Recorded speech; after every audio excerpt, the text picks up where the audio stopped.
Các con yêu, hình như chúng ta bị theo dõi rồi. Rõ. Cái này là sao? Chú ơi, tại sao chú lại theo dõi chúng cháu? Nhìn thấu lòng người, ăn thử bột ngứa tự chế của ta đi.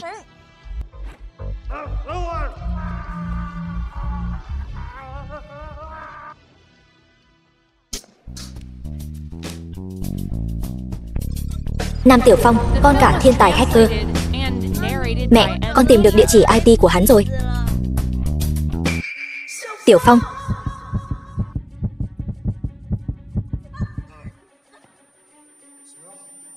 Tiểu yêu.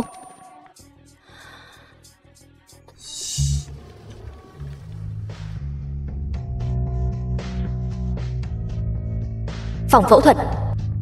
Các con yêu. An Lâm, bạn của Tiểu yêu. Tiền viện phí cấp cứu, ta đã đóng rồi. Mẹ của các cháu tạm thời đã qua cơn nguy hiểm. Nhưng nếu muốn hoàn toàn bình phục, còn phải làm thêm một cuộc phẫu thuật nữa, hơn nữa phải nhanh chóng.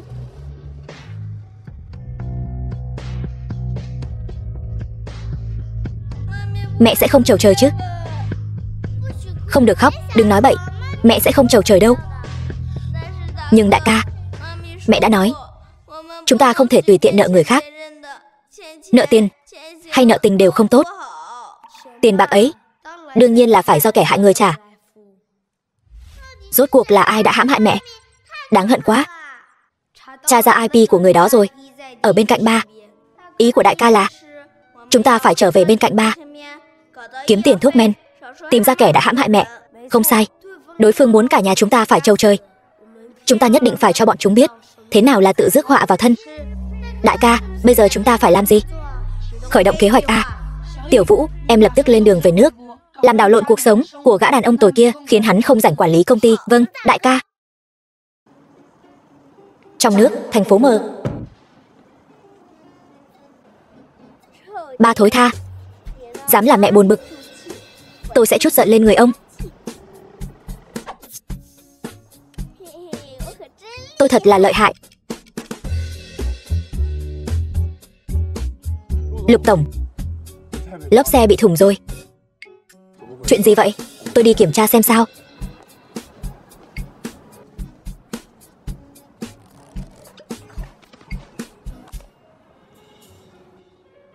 Lục tổng, là đinh, tôi rút ra rồi.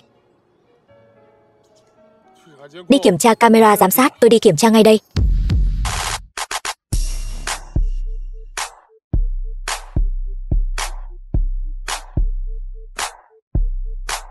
Rất kích.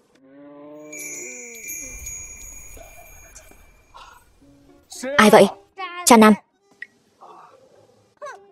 Thằng nhãi danh, đừng để tôi bắt được cậu. Lục tổng, rốt cuộc là chuyện gì? Anh hỏi tôi. Đi điều tra đi chứ. Được.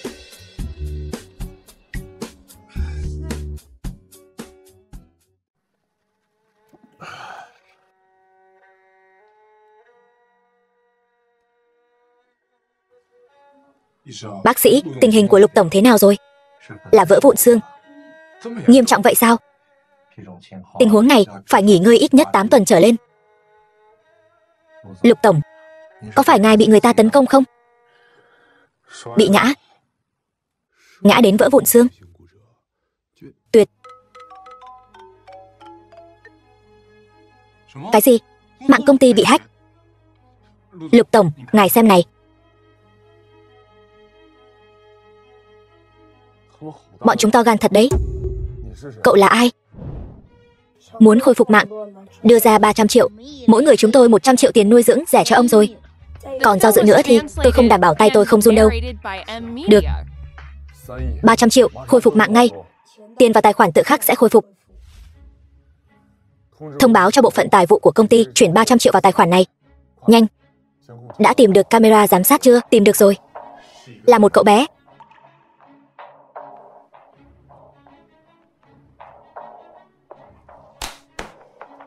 Thằng nhóc này rất có thể chính là kẻ tống tiền tôi 300 triệu. Tiếp tục điều tra. Vâng. Mẹ Quốc. Mẹ ơi, có tiền phẫu thuật rồi. Có thể bắt đầu ca phẫu thuật thứ 2 ngay. Mẹ phải nhanh khỏe lại nhé. Sau cuộc phẫu thuật thứ hai. Chú An, thế nào rồi? Các con yêu, phẫu thuật rất thành công. Yên tâm đi. Để ta báo cho Tiểu Vũ. Alo, anh là ai? Người các người muốn tìm đang ở trong tay tôi. Không hay rồi, Tiểu Vũ bị bắt rồi. Đại ca Tiểu Tuyết, cứu em. 2 tháng sau, Tiểu Phong, Tiểu Tuyết, các con còn nhỏ, tuyệt đối đừng về nước, mẹ đi cứu Tiểu Vũ đây. Trong nước, thành phố mờ.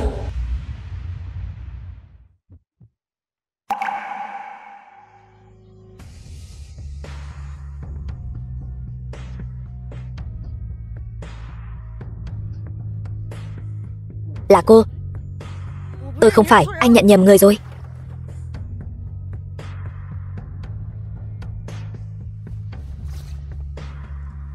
Hóa thành cho tôi cũng nhận ra cô.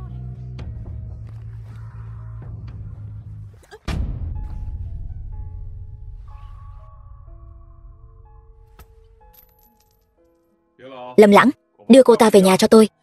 Anh muốn đưa tôi đi đâu? Buông tôi ra.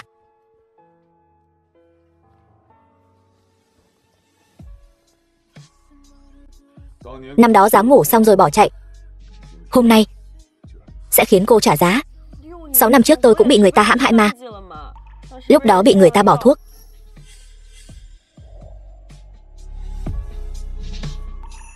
Sáu năm trước, lễ đính hôn của Nam Tiểu Yêu và Tống Dương. Tiểu Yêu, anh thấy hơi đau bụng. Anh đi vệ sinh một lát. Đợi anh.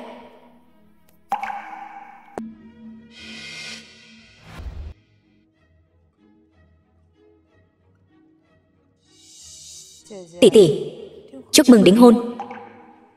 Hôm nay cô uống nhầm thuốc sao? Đính hôn chỉ là bắt đầu thôi. Tống Dương ca ca sớm muộn gì cũng là của tôi. Vậy thì chúc cô thành công, muội muội tốt của tôi.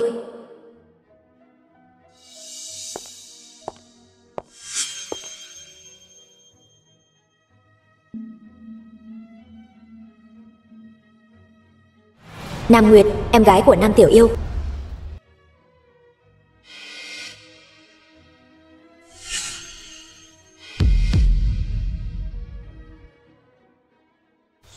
Ca ca Tống Dương.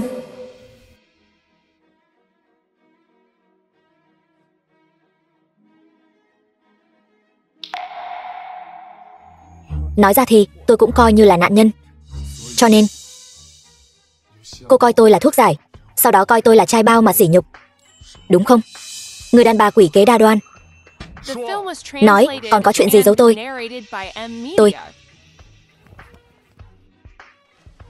Cô ở lại làm bảo mẫu cho thằng bé kia.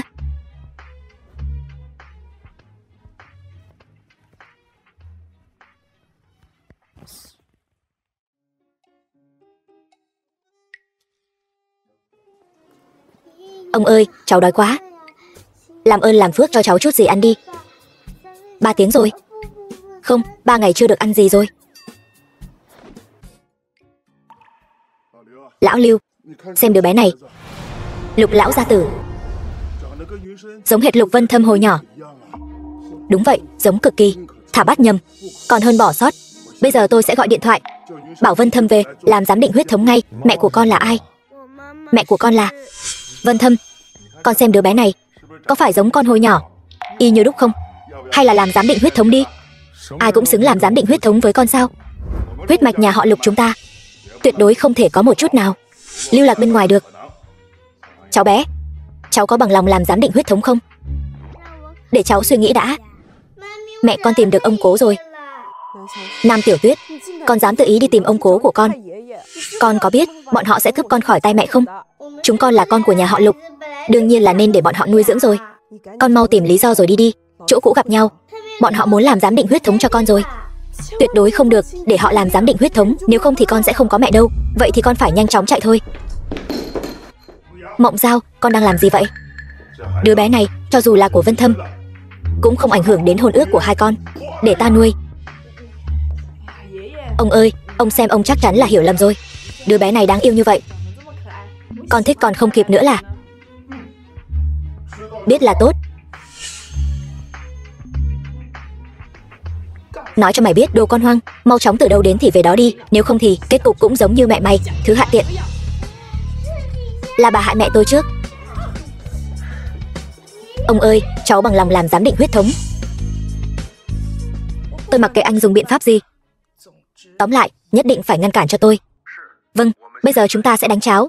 Còn nữa, để mắt đến 3 đứa nhóc con đó cho tôi. Đừng hòng đứa nào bước chân vào cửa nhà họ Lục. Lão gia, báo cáo đã có kết quả rồi.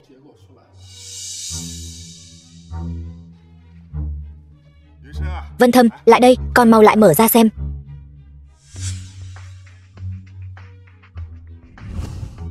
Sao vậy? Không phải sao? Không. Sao có thể như vậy? Ra. Nếu đứa bé này không phải của Vân Thâm ca, thì việc ở lại Lục gia không thích hợp. Chi bằng đưa nó đến cô nhi viện đi. Mấy đứa nhóc đáng ghét này, đây không phải là nơi các con nên ở, mau đi theo ta. Ngay cả một chút độ lượng để bao dung một đứa trẻ cũng không có sao, anh còn che chở cho nó. Vân Thâm ca, em mới là vị hôn thê của anh. Khi nào thì ta thừa nhận cô là vị hôn thê của ta vậy?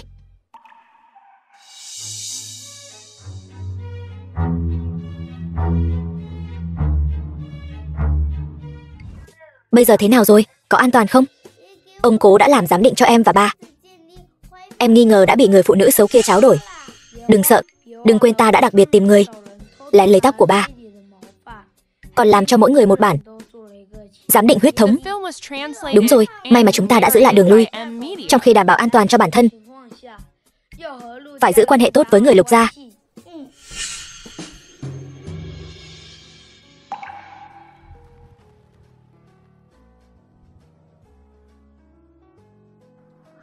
Nói, rốt cuộc là ai phái cô đến, cố ý tiếp cận tôi?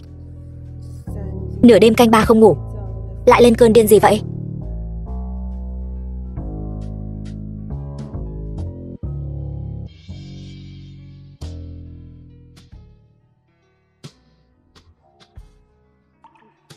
Tôi cảnh cáo anh, tránh xa tôi ra. Nếu không, tôi sẽ không khách sáo với anh đâu. Tôi muốn xem cô sẽ không khách sáo với tôi như thế nào. Đồ ngốc, xê ra. Gọi tôi là gì? Tiểu Vũ, cứu giá. Đến đây, xem chiêu. Mông còn rất đàn hồi đấy chứ. Nam Tiểu Vũ, thằng bé nghịch ngợm này, tôi chỉ vỗ nhẹ thôi. Không đau đâu, đừng có vu oan cho tôi. Cậu.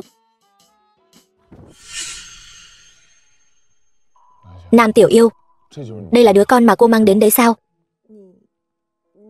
Chỗ đó của anh vẫn ổn chứ? Thằng nhóc con ra tay không biết nặng nhẹ. Xin lỗi, cô cũng hiểu rõ đấy chứ. Lục tổng, xin anh đấy, xin anh hãy bỏ qua cho chúng tôi đi. Tôi thật sự không dám đắc tội với những bóng hồng cạnh anh.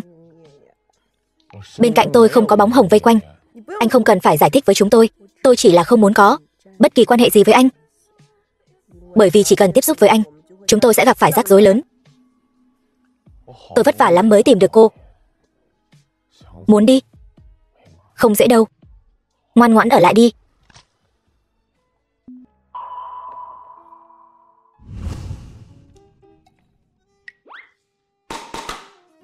Ba ơi, con chính là quà sinh nhật năm nay của ba đấy.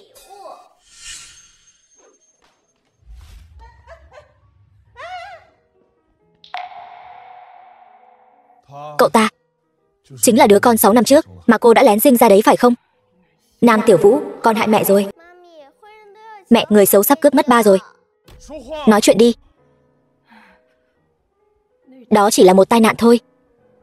Nó và tôi không liên quan gì đến anh, không liên quan đến tôi. Người muốn sinh con cho anh không thiếu, cũng không thiếu một người như tôi. Con trai của Lục Vân Thâm tôi không thể là con riêng được. Chúng ta đi đăng ký kết hôn ngay bây giờ, cho con trai một thân phận quang minh chính đại. Đi thôi. Đăng ký kết hôn, mấy cô gái của anh sẽ xé xác tôi mất. Tôi xem ai dám. Vậy thì tôi cũng không đăng ký được. Giấy tờ của tôi đều ở nhà họ Nam, bị lão cha cặn bã của tôi giữ rồi. Tôi phải xem ai dám cản Lục Vân Thâm tôi cưới vợ. Đồ nghịch nữ, cô đến đây làm gì? Báo thù? Cô bị điên sao? Đây là nhà họ Nam, không cho phép cô làm càn. Đúng vậy. Chẳng lẽ ông quên tôi cũng là người nhà họ Nam sao? Cô bị điên sao? Chẳng phải cũng bị các người ép sao? Nam Tiểu Yêu, lúc trước công ty của ba gặp khủng hoảng là cô không chịu gả cho lão Hạ tổng, kéo đầu tư về cứu ba. Bây giờ còn muốn làm người nhà họ Nam, thật là si tâm vọng tưởng. Cô cũng nhớ là lão Hạ tổng cơ đấy. Nếu ông ta tốt như vậy, sao cô không gả đi? Loại hàng như cô nên gả cho loại có trợ cấp xã hội ấy. Nam Tiểu Yêu, hôm nay tôi không xử lý cô, tôi sẽ đổi họ theo cô. Nguyệt Nguyệt, con sao rồi? Ba, con đau. Nam tổng, ông đúng là sinh được một cô con gái tốt đấy. Lục tổng, xin lỗi. Tôi thay Nguyệt Nguyệt xin lỗi cậu. Con bé thật sự không cố ý. Đến người phụ nữ của tôi mà còn dám động vào. Còn có chuyện gì mà cô ta không dám làm nữa chứ? Người phụ nữ của cậu. Nam Tiểu Yêu, cái này, chuyện này sao có thể? Lục tổng, sao anh lại cưới một người dơ bẩn như vậy chứ? Chắc là anh không biết rồi nhỉ? 6 năm trước, cô ta bị 3 tên bợm rượu cùng nhau làm nhục đấy. Bợm rượu, làm nhục.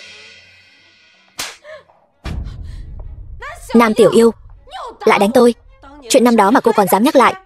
Đó là do cô tự cam tâm tình nguyện, lòng tham không đáy, bản thân không tự trọng đi tìm bợm rượu. Liên quan gì đến tôi?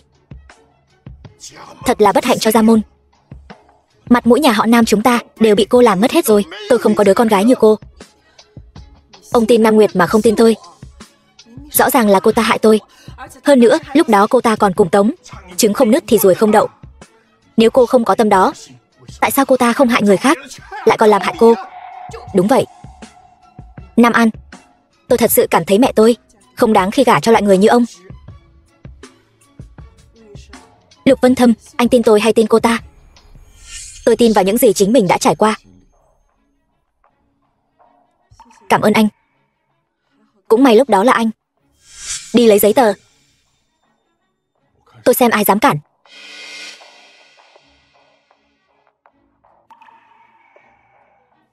Giấy tờ của tôi đâu? Tôi đi lấy ngay đây. Ba, không thể đưa giấy tờ cho cô ta. Chắc là cô ta lấy giấy tờ để làm chuyện ám muội không ai thấy được, ảnh hưởng đến thanh danh gia tộc chúng ta. Chuyện vừa nãy vẫn chưa nhớ sao? Còn dám ở đây lải nhải. Cô muốn đánh tôi sao? Ba tôi sẽ không tha cho cô đâu. Cút sang một bên.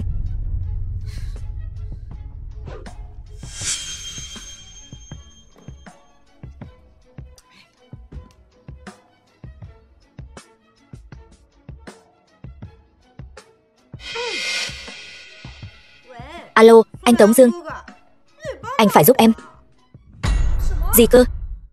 Lục Vân Thâm và Nam Tiểu Yêu muốn đến cục dân chính. Chặn họ lại cho tôi.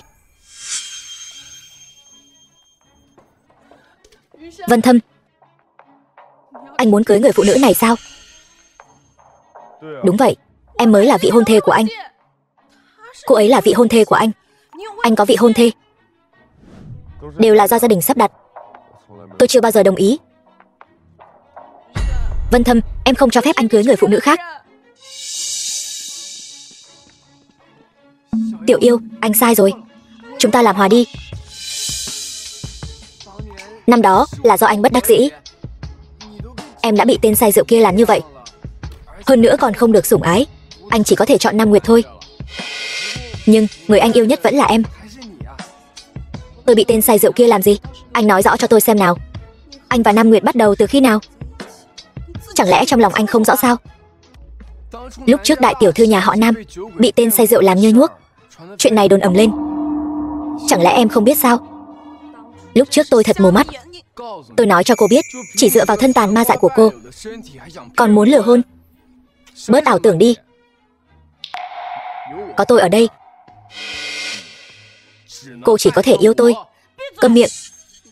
Cả đời này anh cứ ở bên Nam Nguyệt đi.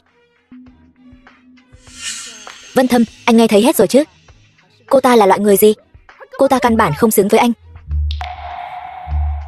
Nhiều năm như vậy rồi, Lục Vân Thâm ngay cả một danh phận cũng không muốn cho cô, ngược lại bị tôi nhanh chân đến trước. Chứng minh điều gì? Chứng minh anh ta căn bản không yêu cô. Đúng là như vậy mà. Người đâu, đưa kẻ gây rối này ra ngoài cho tôi. Đừng mà. Lục tiên sinh, cô ta 6 năm trước đã là đồ bỏ đi rồi. Anh bị người ta lừa rồi. Vân Thâm, ông nội sẽ không cho phép anh cưới một người không danh tiếng, không có trợ lực đâu. Lục Vân Thâm, tôi cần gì phải dựa vào phụ nữ. Vân Thâm, em xin anh đừng cưới cô ta. Chuyện hôn sự của tôi tự mình quyết định.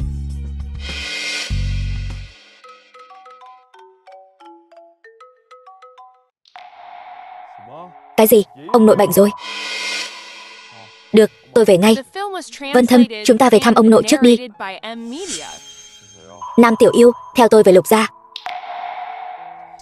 Lục Vân Thâm, em không cho phép. Lục Vân Thâm, đồ lừa đảo. Loại đàn ông này, cô thích thì cứ việc mang đi. Bản tiểu thư không rảnh chơi với các người nữa. Ông nội, người không sao chứ? Có phải con rất muốn ta gặp chuyện gì không? Để con có thể rước cái thứ hoa tàn liễu rũ đó về nhà. Ông nội, mọi chuyện đều có nguyên do của nó. Ta không cần biết. Ta chỉ nhận Mộng Giao là cháu dâu của ta. Mộng Giao là do chính người định đoạt. Con chưa từng đồng ý.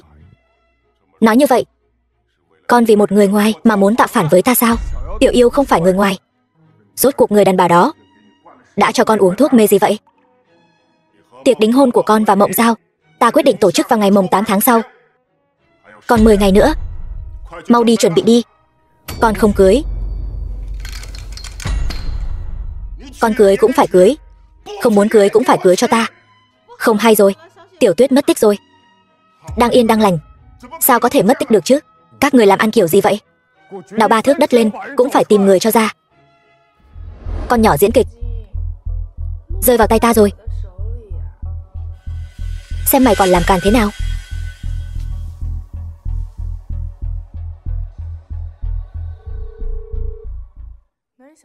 Nam Tiểu Yêu, con gái của cô đang ở trong tay tôi.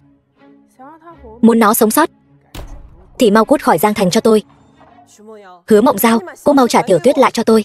Tôi tuyệt đối không cho phép bất cứ ai ảnh hưởng đến hôn sự của tôi và Vân Thâm ca. Các người nhất định phải rời đi khỏi tầm mắt của Vân Thâm ca. Tôi muốn nghe giọng của Tiểu Tuyết. Mẹ, cứu con với. Mẹ. Tiểu Tuyết, con không sao chứ? Nghe thấy rồi chứ? Nghe thấy rồi thì ngoan ngoãn làm theo lời tôi. Nếu không thứ cô thấy được sẽ chỉ là xác của nó thôi. Sao tôi biết được cô sẽ thả nó ra? Nó chính là con bài mặc cả để uy hiếp đám người các ngươi. Ai biết được khi nào các người lại chui ra cho tôi chứ? Cô đây là muốn chia rẽ mẹ con chúng tôi. Hứa Mộng Giao, cô cũng quá độc ác rồi đấy. 6 năm trước, khi cướp chồng chưa cưới của người khác, đáng lẽ cô nên biết sẽ có ngày hôm nay rồi. Tôi cũng không biết gì mà. Sao tôi biết được khi nào anh ta sẽ... Đã như vậy thì mau biến khỏi mắt tôi ngay. Thời gian của cô không còn nhiều đâu.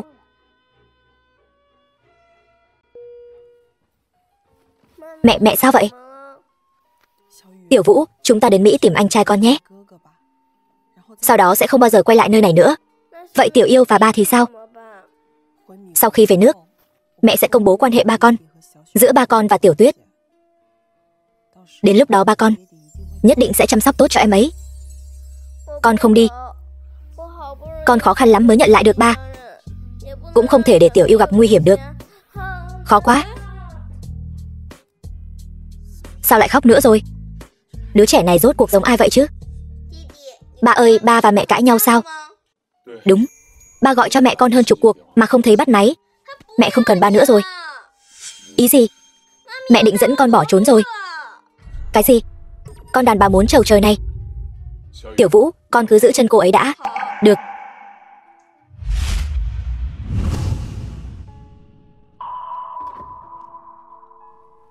Muốn đi đâu cơ chứ? Nam Tiểu Vũ, con lại đi báo tin hả? Con chỉ là mọc cái miệng thôi, chứ có như hai người đâu. Không ai được phép đi đâu hết. Tôi cứ đi đấy.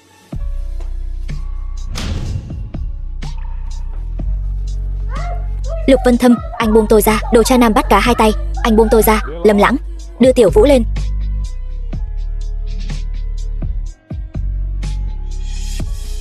Tôi không có. Đó là do các bậc trưởng bối tự ý quyết định, không đại diện cho ý nguyện của tôi. Tôi mặc kệ. Dù sao thì tôi nhất định không gả cho anh đâu. Tôi muốn về Mễ Quốc. Từ đầu đến cuối trong lòng tôi không có ai khác, chỉ có em. Đại ca, em đã thuận lợi hoàn thành nhiệm vụ, tiếp cận ba và nhận lại ba rồi. Làm tốt lắm, Tiểu Vũ. Mẹ đột nhiên muốn về Mễ Quốc, còn nói là muốn công bố quan hệ cha con giữa Tiểu Tuyết và ba. Chuyện này có gì đó không ổn. Không liên lạc được với Tiểu Tuyết, có người bắt cóc Tiểu Tuyết, uy hiếp mẹ. Vậy phải làm sao đây? Đừng hoảng, Tiểu Tuyết sẽ không gặp nguy hiểm đâu. Anh sẽ nghĩ cách cứu Tiểu Tuyết. Em sẽ nhanh chóng trà trộn vào Lục gia, hỗ trợ Tiểu Tuyết. 10 ngày sau ba sẽ đính hôn với Hứa Mộng Giao, kẻ đã làm mẹ bị thương. Chúng ta phải có hành động gì đó. Mẹ ba đâu rồi? Ba bị gọi đi rồi. Đã bảo là ba con không đáng tin mà, cứ thích đi báo tin. Giờ thì hay rồi, cả hai chúng ta đều không đi được nữa rồi. Đại ca gọi điện thoại tới rồi.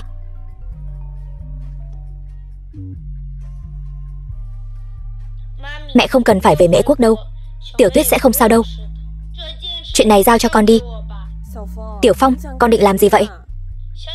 Tin con đi mẹ. Không đi được, cũng không thể để các con của tôi mạo hiểm nữa. Tôi không thể ngồi yên chờ chầu trời được nữa. Lão gia, Tiểu Tuyết về rồi. Thật sao? Gia Gia, con tìm mãi, cuối cùng cũng tìm được người rồi. Tốt quá rồi, Mộng Giao. Gia Gia thật sự không nhìn lầm con mà. Gia Gia, đây đều là những gì con nên làm thôi. Gia Gia không cần phải lo lắng nữa đâu. Lễ đính hôn của con và Vân Thâm sẽ được tổ chức vào tháng sau. Gia Gia ủng hộ con.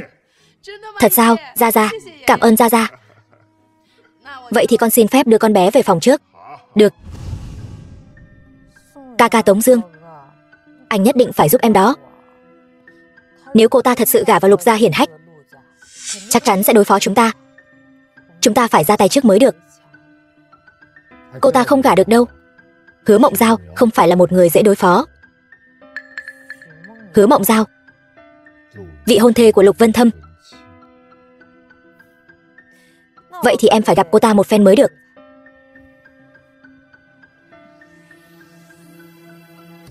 Tiểu Vũ, sao vậy? Không có gì. Nhất định là có chuyện. Để ta xem nào. Mẹ đừng xem. Lén lút chơi game, bị mẹ bắt được rồi chứ gì. Để mẹ xem nhóc con đang chơi cái gì.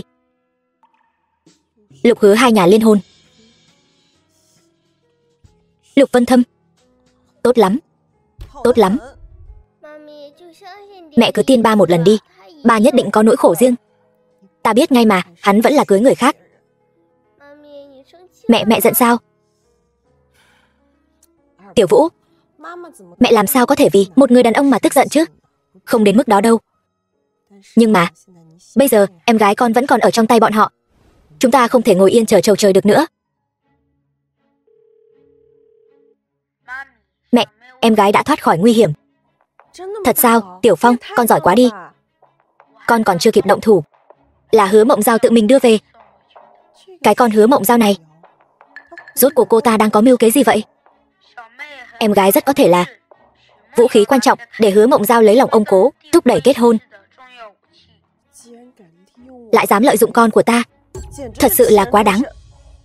Mẹ, con còn tra được mấy tháng trước, thân phận chủ mưu đằng sau vụ chúng ta bị tấn công là cô ta, đúng không?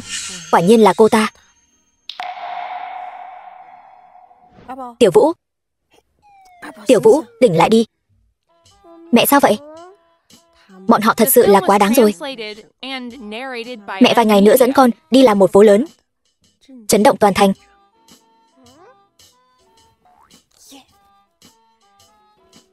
Thôi ngủ đi. Mễ Quốc, ngươi, sao ngươi biết? Vừa nãy còn chưa hoàn toàn xác định, bây giờ thì xác định rồi. Ngươi, vô dụng rồi. Ngươi muốn làm gì? Xử lý. Buông ta ra, buông ta ra. Đã đến lúc ta so tài với người ba thân yêu của ta một phen rồi.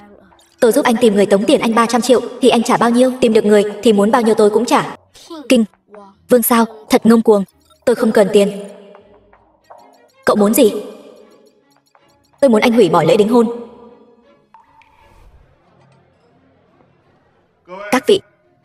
Hôm nay là ngày Vân Thâm nhà tôi và đại tiểu thư Hứa gia, Hứa Mộng Giao làm lễ đính hôn.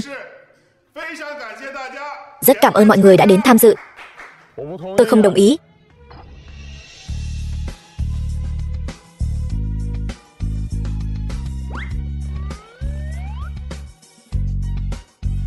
Vân Thâm ca ca, anh. Ba không cần con và mẹ nữa sao? Tại sao lại đính hôn với người khác? Thằng nhóc phá đám từ đâu ra vậy? Bảo vệ, mau lôi nó ra ngoài cho tôi. Tôi không phải là thằng nhóc phá đám gì cả. Tôi là con trai ruột của Lục Vân Thâm. Con ruột đó. Nhanh lên, bảo vệ tống cổ ra ngoài. Ba ơi. Cái gì? Vân Thâm? Nó là con trai của con sao? Chào ông. Cháu là cháu ruột của ông đây. Đảm bảo hàng thật giá thật đó. Vậy có bằng chứng gì không? Ông cố đừng nóng vội. Bằng chứng đến ngay đây. Bất ngờ chưa?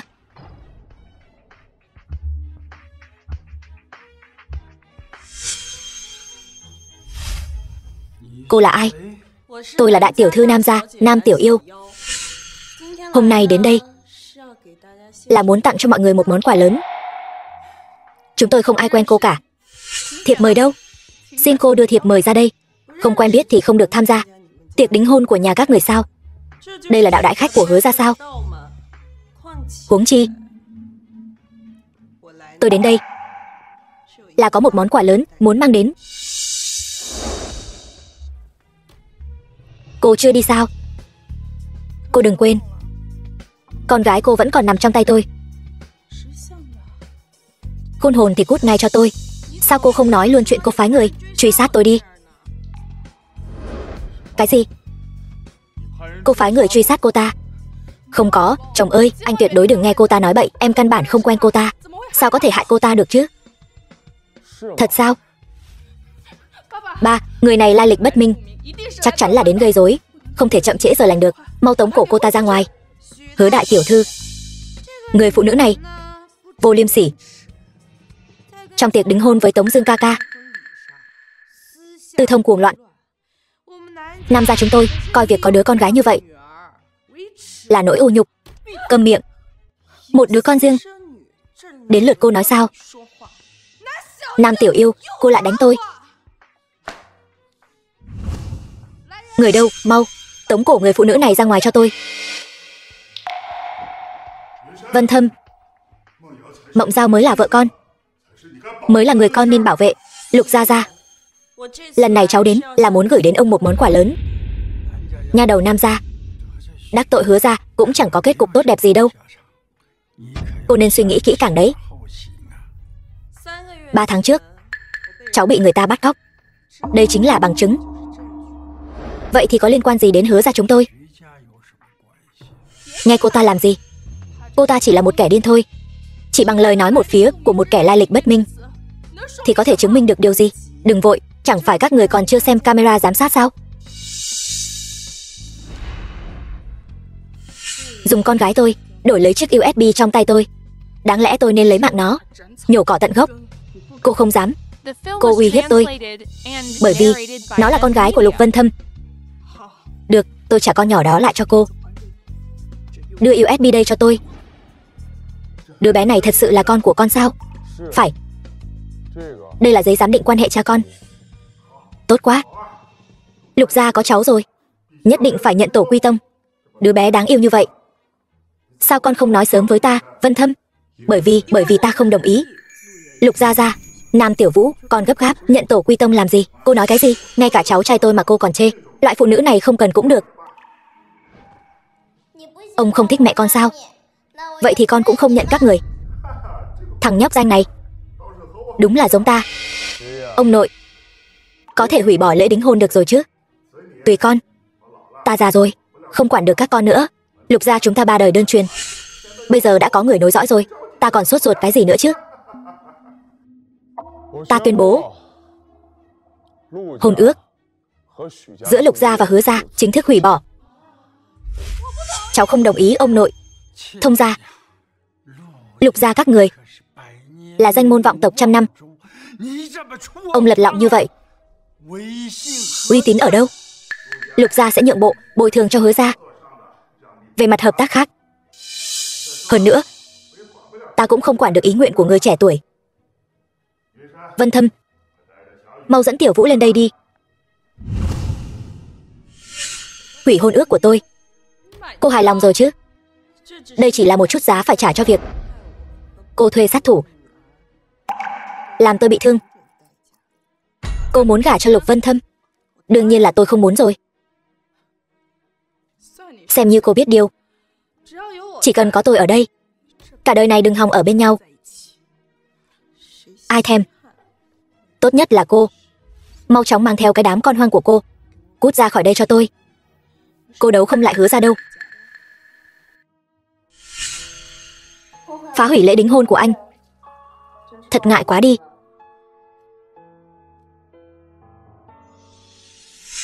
Vậy Tiểu Yêu, cô định bồi thường cho tôi thế nào đây?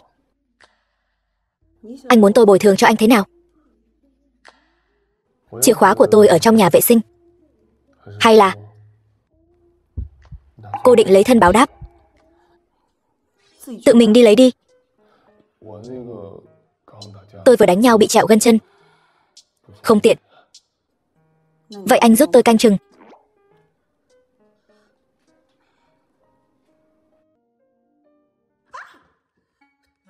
Xin lỗi, tôi không biết ở đây có người. Lục Vân Thâm, anh dám chơi tôi. Xem tôi xử lý anh. Chìa khóa của tôi đâu? Ném vào bồn rồi.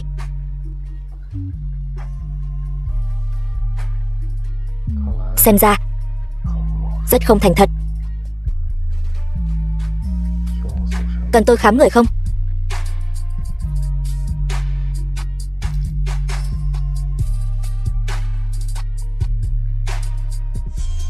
Tiểu Tuyết,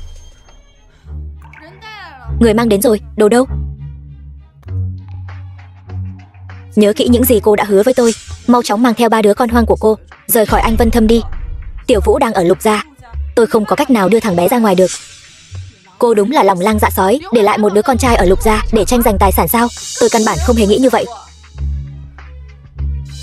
Tôi sẽ không để con hoang của cô bước vào Lục gia tranh giành quyền thừa kế với con của tôi và Vân Thâm đâu. Trói lại. Cô muốn làm gì? Làm gì? Thả ra, Tiểu Tuyết. Cô, Hứa Mộng Giao, cô lật lọng.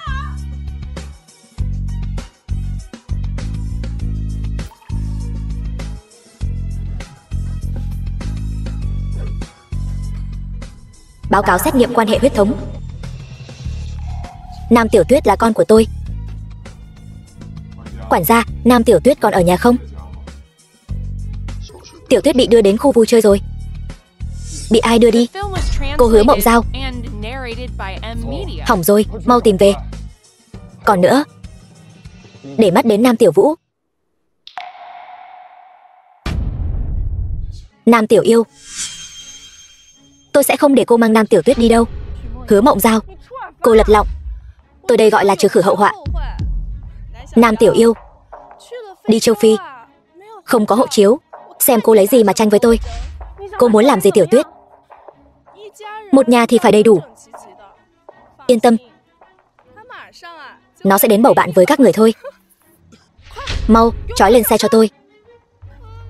Mẹ ơi, con không muốn đi châu Phi. Ngoan, đừng sợ, có mẹ ở đây. Còn nằm mơ sao?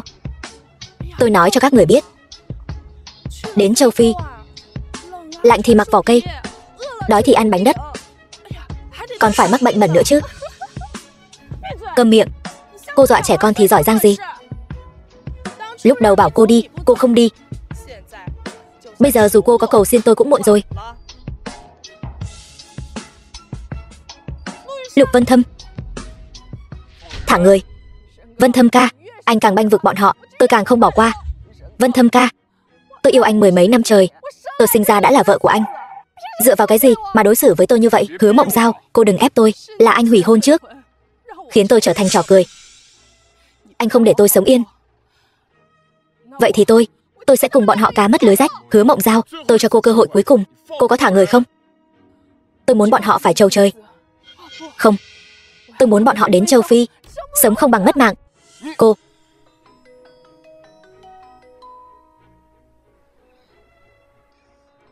Tôi khuyên cô tốt nhất nên nghe cuộc gọi đi.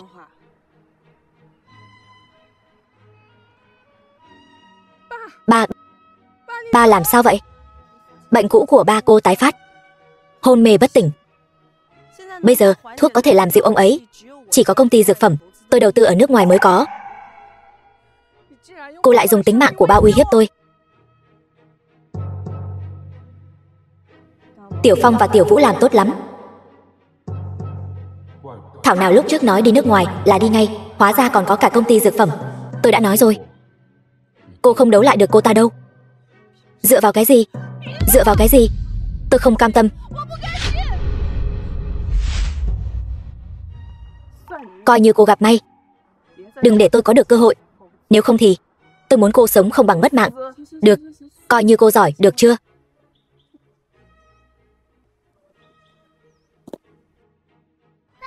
Ba. Tiểu Tuyết.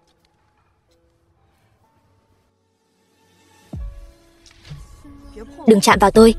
Nếu không phải tại anh, chúng ta căn bản sẽ không gặp phải những chuyện này. Bây giờ tôi cho cô một cơ hội chủ động khai báo. Anh không bệnh đấy chứ? Hay là tôi cũng đi kê cho anh một liều thuốc đặc trị cái bệnh điên của anh? Rốt cuộc cô còn bao nhiêu chuyện giấu tôi? Nhiều lắm. Bây giờ tôi không muốn nói nhảm với anh. Anh trả Tiểu Vũ lại cho tôi. Con của tôi không đứa nào được lưu lạc bên ngoài. Ý của anh là gì? Tiểu Vũ và Tiểu Tuyết đều phải ở bên cạnh tôi.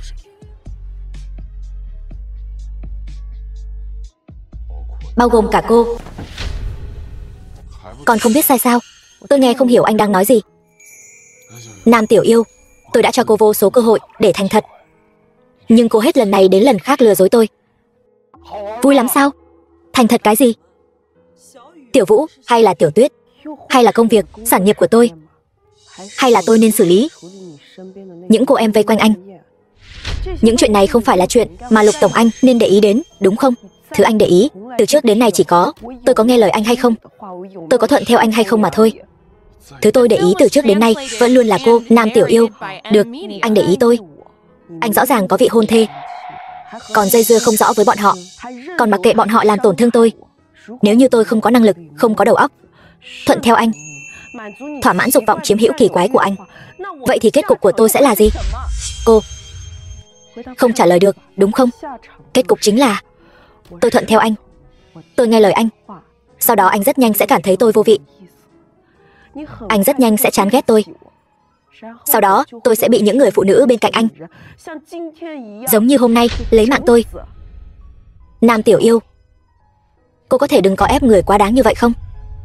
Đây chính là lý do tôi trốn tránh anh. Đến bây giờ anh vẫn không hiểu sao? Những thứ đó chỉ là ảo tưởng của cô. Tôi cũng không cần thiết phải giải thích suy nghĩ của mình cho cô. Cô chỉ cần ở bên cạnh tôi. Anh muốn giam cầm tôi. Anh đây là giam giữ người trái pháp luật. Ở bên cạnh tôi ngoan ngoãn một chút là được.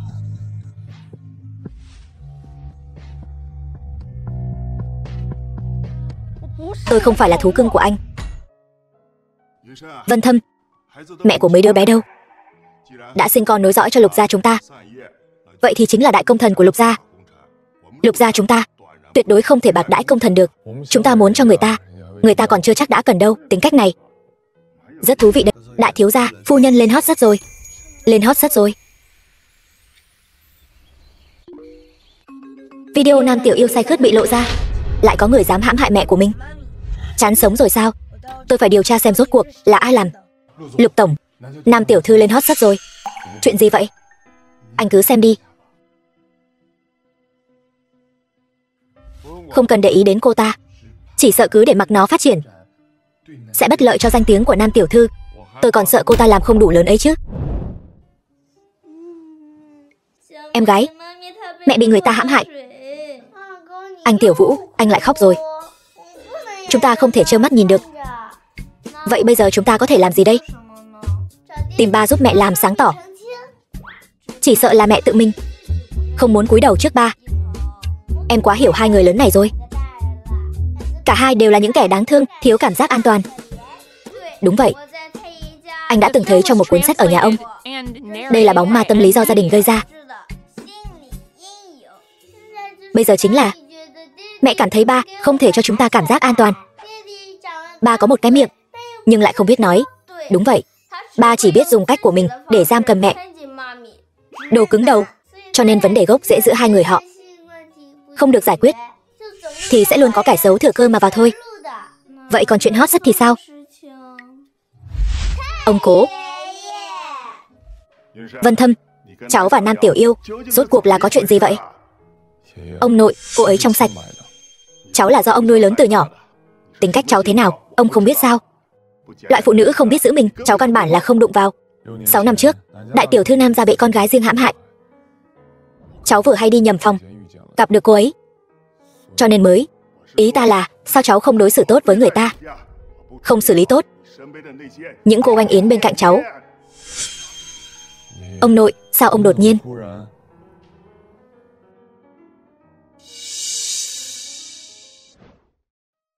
Thái gia gia, người xem cháu múa điệu múa mới học thế nào?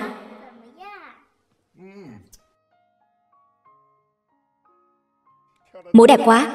Thái gia gia, đây là món bánh trái cây sở trường nhất của cháu. Có thể giảm huyết áp, giảm mỡ máu, có lợi cho sức khỏe của người. Thái gia gia, cháu còn học được cả kỹ thuật xoa bóp. Cháu xoa bóp cho người nhé. Thái gia gia, người phải sống lâu trăm tuổi, luôn ở bên chơi với chúng cháu. Được. Các cháu học được những cái này từ đâu vậy? Tiểu Vũ xoa bóp cũng thoải mái quá đấy. Tiểu Vũ có trí nhớ siêu phàm, học mọi thứ siêu nhanh. Mẹ cũng thường dạy chúng cháu phải học hỏi nhiều, hiếu kính người lớn. Ý cháu là Nam Tiểu Yêu sao? Cái người trên hot search ấy. Bọn họ luôn bắt nạt mẹ. Tiểu Vũ, con đừng khóc. Con nói với Thái gia gia, là ai bắt nạt mẹ đi? Là những người phụ nữ thích ba, bên cạnh ba ấy, cho nên mẹ mới muốn tránh xa ba. Có thể dạy dỗ ra những đứa con ưu tú như các cháu, chắc chắn không phải là người phụ nữ như trên hot search nói đâu nhỉ? Thái gia gia anh minh.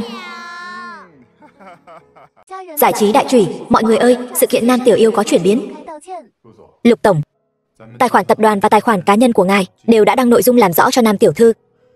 Hot search cũng đã mua xong. Được. Có mình tôi ship cặp thâm yêu thôi sao? Họ không yêu nhau thì tôi sẽ trồng cây chuối.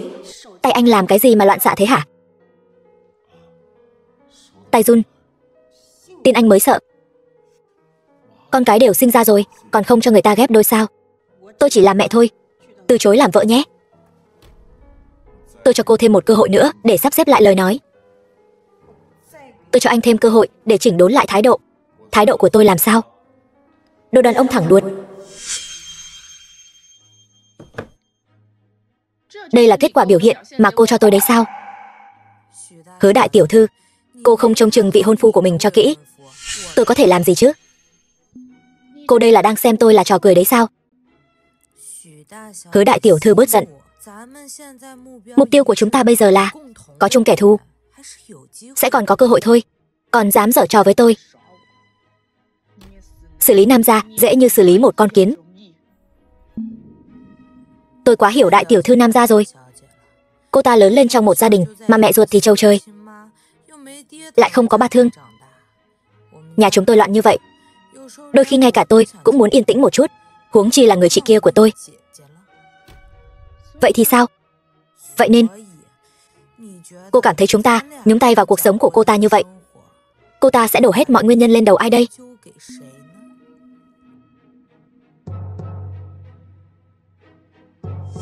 Cô ta sẽ trách Vân Thâm ca. Bởi vì tôi, Vân Thâm ca mới. Tiểu thư Hứa quả nhiên thông minh mà. Vậy tiếp theo cô có kế hoạch gì?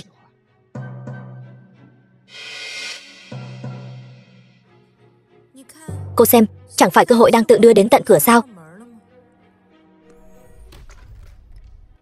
Cậu, siêu nhân điện quang của tôi lợi hại nhất, chỉ một cú đá là có thể phá hỏng nhà của cô.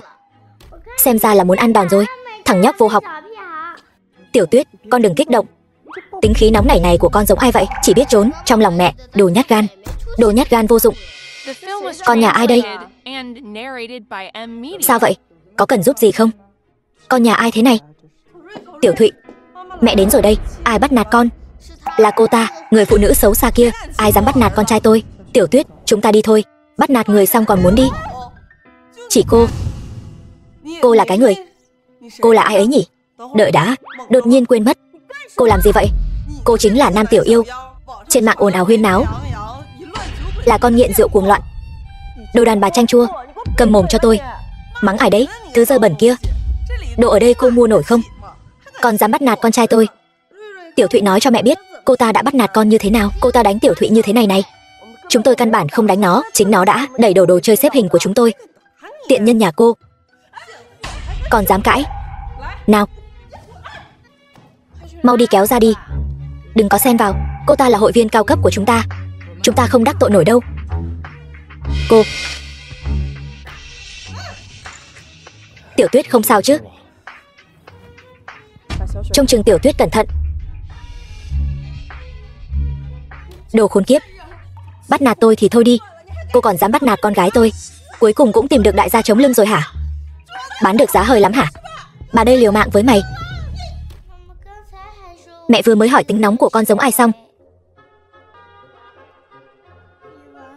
Mẹ đúng là lợi hại thật. Triệu Vân, cũng chỉ có loại người như cô mới có thể sinh ra cái loại nhỏ tuổi đâu đã nói dối không chớp mắt như thế này. Cả mạng đều biết cô là cái loại không biết đã ngủ với bao nhiêu thằng đàn ông rồi. Con trai cô vừa lên đã đẩy đổ lâu đài của chúng tôi rồi, còn vu oan giá họa. Mày mau xin lỗi con gái nhà tao. Con tiện nhân, nói thêm một câu nữa. Con tiện nhân, nói nữa. Tiện nhân, nói nữa. Mày chính là tiện nhân. Mày nói lại xem. Mày dám nói lại với tao không? Tôi sẽ không tha cho cô đâu. Cô chờ đó cho tôi. Bây giờ tôi gọi người ngay đây. Lão Vương, tôi bị đánh rồi. Chồng tôi sắp đến rồi. Các người biết anh ấy là ai không? Anh ấy là lão tổng của một tập đoàn lớn đó. Nam Tiểu Yêu, xem ra cô được không ít kẻ bao nuôi nhỉ. Kiếm được không ít tiền nhỉ. Còn có thể bao nuôi được cả loại mặt trắng này. Mặt trắng, đúng là trắng thật. Thấy chưa, tôi đã bảo anh là trai bao rồi mà. Không sai chứ. Theo tôi đi. Xe sang, đồng hồ hiệu, kim cương đều là của cậu. Sao nào, suy nghĩ thử xem. Cút, cũng có chút thủ đoạn đấy. Nam Tiểu Yêu, loại ngựa hoang này cũng thuần phục được. Cô nhường người đàn ông này cho tôi đi. Chuyện hôm nay của chúng ta xem như huề nhau. Chuyện này cô thương lượng với tôi vô dụng thôi. Cô phải thương lượng với anh ấy.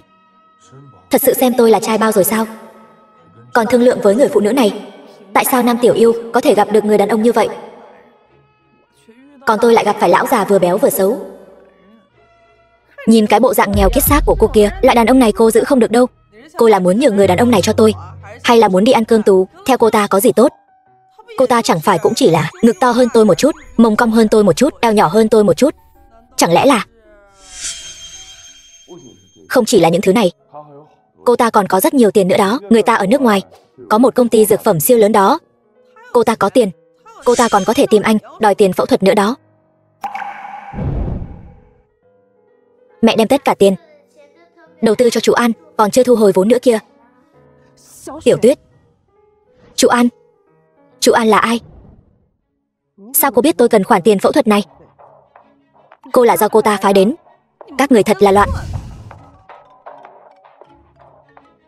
Chồng tôi đến rồi, các người cứ chờ chầu trời đi.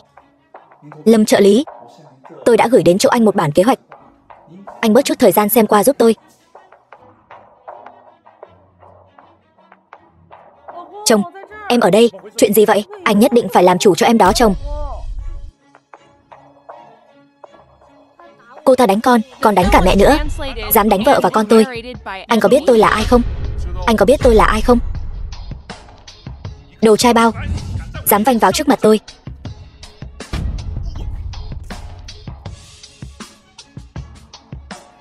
Đồ trai bao, mày chờ đó cho tao. Dám đánh ông mày, hôm nay tao sẽ phanh thây mày ra làm 8 mảnh.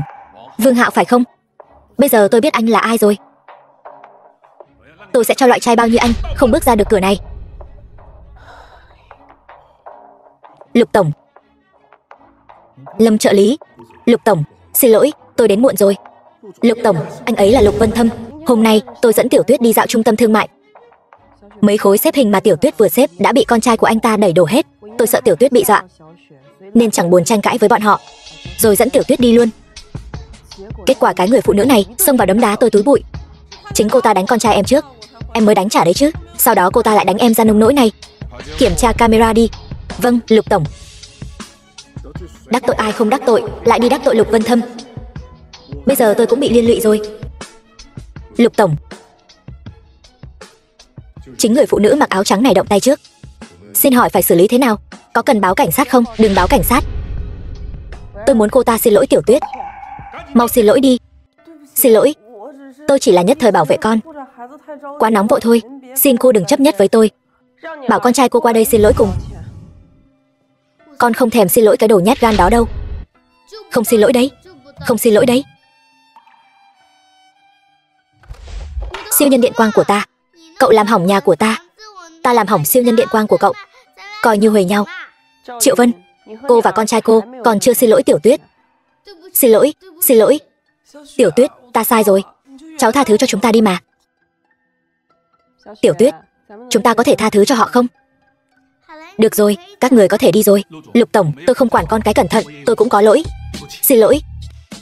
Tôi có mắt như mù, đã mạo phạm đến ngài, xin ngài đại nhân đại lượng bỏ qua cho, đừng chấp nhất với tôi. Cút. Còn không mau đi đi.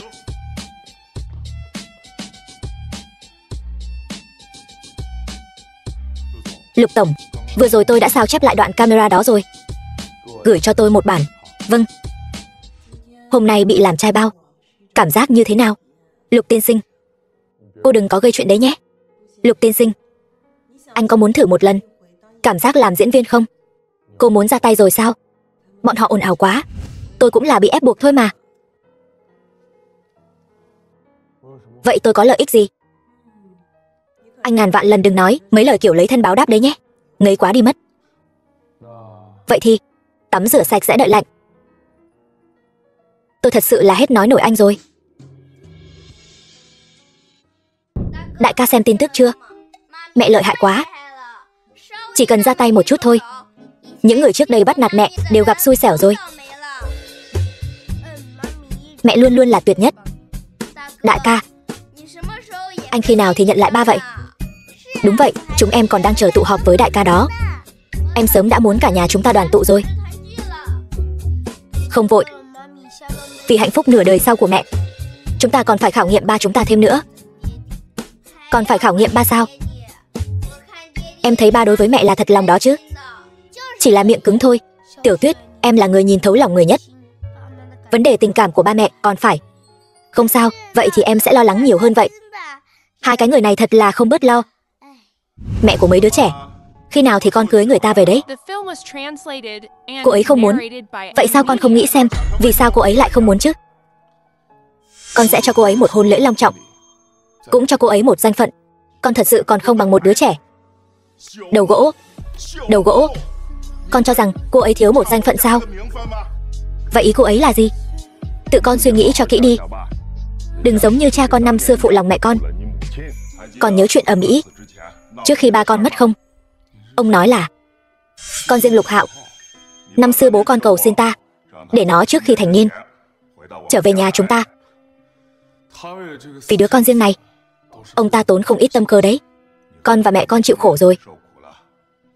Nếu như con không muốn, cũng không sao cả. Nó có về hay không cũng không ảnh hưởng lớn đến con. Chỉ cần lần này con có thể chiếm được đầu tư của tập đoàn An Mễ Nhĩ của Mễ Quốc, thì vị trí người đứng đầu tập đoàn Lục Thị chắc chắn là của con. Mễ Quốc? An Mễ Nhĩ? Đúng. Hiện tại tất cả các công ty trong nước đều đang cạnh tranh đấu thầu. Lần này cũng là thử thách cuối cùng, xem con có thể chiếm được vị trí người đứng đầu Lục Thị hay không.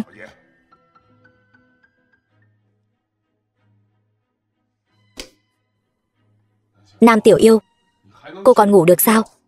Làm gì? Chói mắt. Anh lại định giở trò gì đấy?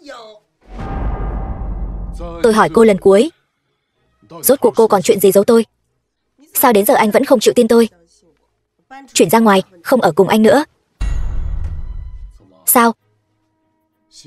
Chột dạ nên sốt sáng chuyển đi vậy sao? Tôi mới không có. Vốn dĩ danh không chính, ngôn không thuận, không nên ở đây. Danh không chính, ngôn không thuận. Ngày mai chúng ta đi đăng ký kết hôn. Tôi không đi. Chuyện vị hôn thê tôi đã giải quyết xong rồi. Cô còn lý do gì để không đi? Anh giúp tôi. Chỉ có một lần nhỏ thôi mà. Cùng lắm thì ngày mai. Tôi nhường cơ hội hợp tác giữa Nam Tô và tập đoàn tài chính An Mễ Nhĩ cho anh. Như vậy cũng bớt đi một đối thủ cạnh tranh. Đâu phải nhất định phải gả cho anh. Cạnh tranh công bằng. Với thực lực của Lục Thị. Không cần. Lục tổng, anh ngầu quá đi. Vậy mà em còn không chịu gả cho anh. Đợi đến khi nào anh học được cách nói tiếng người, biết tôn trọng người khác, em sẽ xem xét lại. Anh có thiếu cái gì đâu. Đúng là đồ đầu gỗ. Lục tổng, người đã lừa của tôi 300 triệu, tìm được chưa? Là IP ở nước ngoài. Nước ngoài? Ý của anh là bây giờ hắn đang ở nước ngoài, địa chỉ IP hiển thị ở Mễ Quốc. Mặc kệ hắn ở đâu, đào 3 thước đất cũng phải tìm hắn ra cho tôi. Vâng. Boss, cậu đã tìm ra chưa? 300 triệu anh bị tống tiền sao? Im miệng, lẽ nào boss chứ danh lại không tìm được? Tôi ngược lại còn tra ra được chuyện khác. Phát hiện 300 triệu đó của anh là đối phương xứng đáng được nhận. Không có cậu thì tôi sẽ tìm người khác xứng đáng hơn. Không cần tìm nữa, tin rằng rất nhanh thôi các người sẽ gặp lại nhau. Tạm biệt.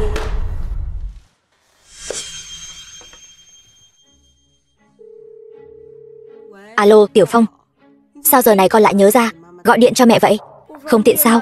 Có phải mẹ đang ở cùng ba không? Mẹ chỉ sợ ba con phát hiện ra sự tồn tại của con thôi. Bây giờ mẹ chỉ còn lại mình con thôi. Tiểu Vũ và Tiểu Tuyết đều đã đầu hàng rồi. Vậy còn mẹ thì sao? Cũng đầu hàng rồi sao? Có phải mẹ sắp gả cho ba rồi không? Đương nhiên là không rồi. Con định nhận ba sao? Không vội, để con thử thách ba đã. Con định làm gì? Con đừng làm vậy đấy nhé. Yên tâm đi mẹ, tin con. Sẽ không có chuyện gì đâu. Cũng phải, con còn chín chắn hơn cả ba con nhiều. Lục tổng, nhà đầu tư lớn nhất nước Mễ, tập đoàn An Mễ Nhĩ đã đến rồi. Người phụ trách của họ là ai? An Lâm. An Lâm. Mỗi lần tôi nghe thấy cái tên này đều có một dự cảm chẳng lành. Lục tổng, gần đây có phải ngài chịu áp lực lớn quá không? Có lẽ vậy. Lần đấu thầu này, Lục Thị chúng ta nhất định phải có được. Vâng, tiếp đã chu đáo. Lần đấu thầu này có lẽ còn quan trọng hơn cả việc cạnh tranh chức vị tổng tài. Hiểu rồi. Ngài An Lâm, ngưỡng mộ đại danh đã lâu. Quá khen. Xin mạo muội nói thẳng, lần hợp tác với quý công ty này tôi nhất định phải có được. Lục tiên sinh là đại diện cho cá nhân hay là Lục Thị? Có gì khác nhau sao? Tôi chỉ muốn hợp tác với cá nhân Lục tiên sinh thôi. Không, nói chính xác hơn là một cuộc giao dịch. Giao dịch. Lục tổng, chào ngài, đây là em gái tôi, An Kỳ. Ý của anh là gì? Muốn hợp tác thì trước hết phải liên hôn. Lục tổng hiểu ý rồi chứ? Liên hôn? Không biết ngài để mắt đến người con nào của Lục gia chúng tôi vậy? Lục tổng chính là nhân trung long phượng. Ngoài ngài ra, không ai xứng với em gái tôi cả. Không thể nào. Đây chính là thành ý hợp tác của Lục tiên sinh với tôi. Tôi không thể dùng hôn nhân của mình để làm giao dịch được. Huống hổ tôi đã có người trong lòng rồi. Tầm quan trọng của việc hợp tác với tôi, Lục tổng hẳn là nên hiểu rõ. Tôi không thể thay đổi chủ ý được đâu. Đừng nên quyết định quá sớm. Tôi cho anh 3 ngày để suy nghĩ.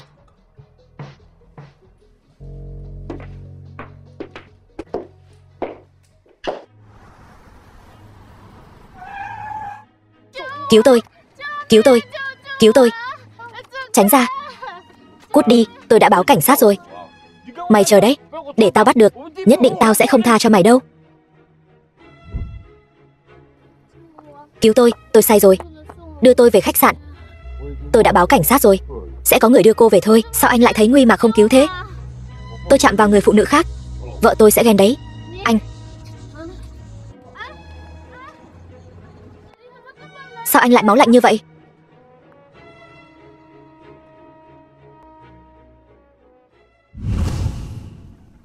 Thật là chuyện lạ có thật. Con trai tìm phụ nữ gài bẫy bố già. Đúng là có bản lĩnh. Thử thách thôi, không hiểu thì đừng có nói linh tinh. Được, thử thách. Nhưng mà anh ta cũng không mắc câu mà. Vậy thì thêm một liều thuốc mạnh nữa. Quả không hổ danh là trưởng tử của Lục Vân Thâm. Đúng là điên thật. Lục tổng suy nghĩ thế nào rồi? Xin lỗi, vì đã khiến ngài thất vọng. Nếu đã như vậy thì tôi cũng không ép người quá đáng. Tôi lùi một bước, đổi một người khác liên hôn với tôi. Ai? Đại tiểu thư Nam gia. Nam Tiểu Yêu. Cô ấy là vợ tôi, còn chưa thành hôn. Đều có biến số. Mời về cho. Đừng quên, An Mễ Nhĩ sẽ không chờ đợi ai. Lục tổng định chọn thế nào? Mong ngài suy nghĩ kỹ.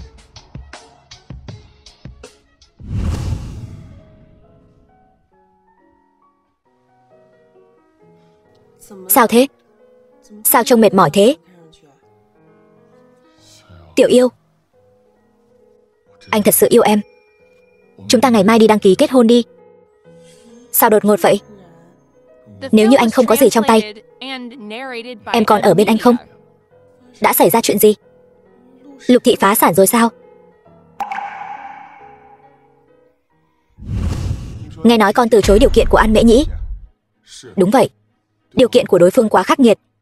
Nói thử xem, anh ta muốn liên hôn, con không muốn. Con không phải là người do dự. Có thể thấy điều kiện của đối phương thật sự quá khắc nghiệt. Gia Gia, xin lỗi vì đã làm ông thất vọng. Alo. Được. Được. Được. Tình yêu và sự nghiệp, chọn một trong hai. Vân Thâm, con nên trưởng thành hơn rồi. Tôi bảo cậu đi điều tra An Lâm. Điều tra thế nào rồi? Anh ta quả thật là nhắm vào ngài mà đến. Tôi với anh ta không thù không oán. Tại sao anh ta lại tính kế tôi? Chẳng lẽ sau lưng anh ta có người chỉ thị? Thế mới đúng chứ. Đi điều tra xem ai là người đứng sau chỉ thị anh ta. Vâng, chờ đã. Hacker, An Mễ Nhĩ, đều đến từ nước Mễ. Anh nói xem, hai người họ có liên hệ gì không? Họ có phải là trùng hợp không? Tôi không bao giờ tin vào sự trùng hợp vô duyên vô cớ. Tiếp tục theo dõi An Lâm. Vâng. Sao tôi cứ cảm thấy có người đang theo dõi chúng ta? Cảm giác của chú đúng đấy. Cậu vẫn nên nhanh chóng về Mễ Quốc đi. Cứ tiếp tục như vậy, cậu sẽ nhanh chóng bị Lục Vân Thâm tìm được thôi. Tôi không muốn. Tôi muốn xem mẹ và quyền thế. Hắn rốt cuộc chọn cái nào? Đàn ông coi trọng sự nghiệp, anh ta đương nhiên chọn quyền thế rồi. Vậy thì cả đời này tôi sẽ không gặp lại hắn, còn phải phá hủy công ty của hắn.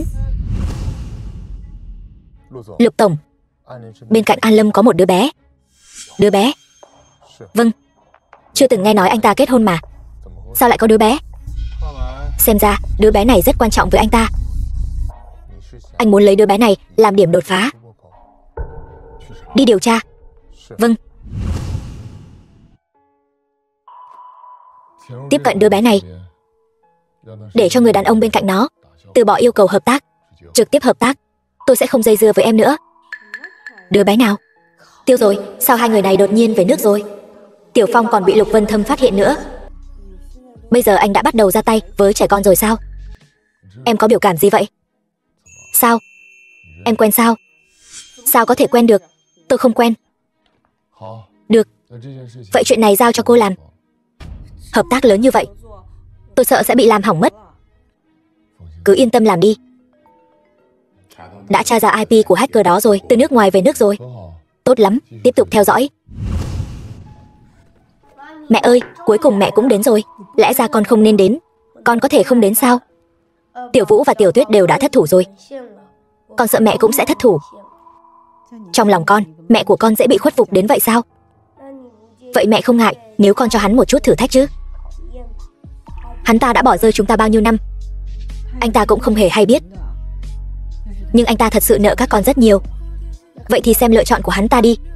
Nếu hắn ta đã chấp nhận thử thách, vậy thì chúng ta sẽ đoàn tụ với hắn ta. Lâu rồi không gặp. An Lâm, anh thật là... Nhớ tôi sao? Lục tổng đã tra ra thông tin của hacker đó rồi. Hacker đó rốt cuộc là thần thánh phương nào? Nói ra anh có thể không tin, nhưng anh không tin cũng phải tin. Đừng có úp mở nữa, mau nói đi. Địa chỉ IP theo dõi được hiển thị ở bên cạnh An Lâm. Ý anh là hacker là đứa bé đó? Sao có thể chứ? Nó vẫn chỉ là một đứa trẻ. Không chỉ vậy, Nam tiểu thư dường như có mối quan hệ không hề tầm thường với An Lâm. An Lâm, chú An, các người đang làm gì vậy? Quan hệ của các người là gì? Lục tiên sinh, chẳng phải đã thấy rồi sao? Cô ấy là của tôi. Cô ấy không phải của ai cả, chưa bao giờ là vật phụ thuộc của ai cả. Anh, tôi nghĩ Lục tổng không nên quên chứ. Hôm nay là hạn chót. Tôi cho anh để cô ấy lại. Hợp tác thuận lợi. Đưa cô ấy đi. Hợp tác tan vỡ. Hay là tôi vẫn nên đi theo anh ta đi? Hợp đồng này rất quan trọng với anh. Mất đi lần hợp tác này, tôi nghĩ Lục tổng nên rõ chứ. Ngài sẽ mất tất cả, bao gồm cả vị trí tổng tài của ngài. Tôi sẽ không từ bỏ Nam tiểu yêu. Ra ngoài đợi tôi.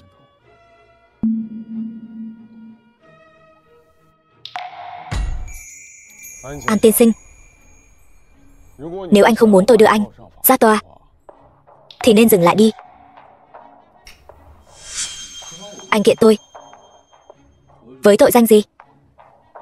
Tống tiền.